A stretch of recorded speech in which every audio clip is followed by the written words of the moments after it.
దండకారణ్య సంసార యాత్రికుల శరణు ఘోషలు విని రోజు శబరీశ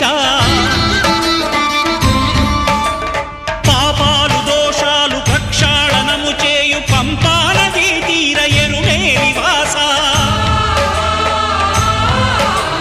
నియమాల మాలతో సుగుణాల మెట్లపై నడిపించి కనిపించు అయ్యప్ప స్వామి మకర సంక్రాంతి సజ్జోతివై అరుదెంచి మహిమలను చూపించు మణికంఠ స్వామి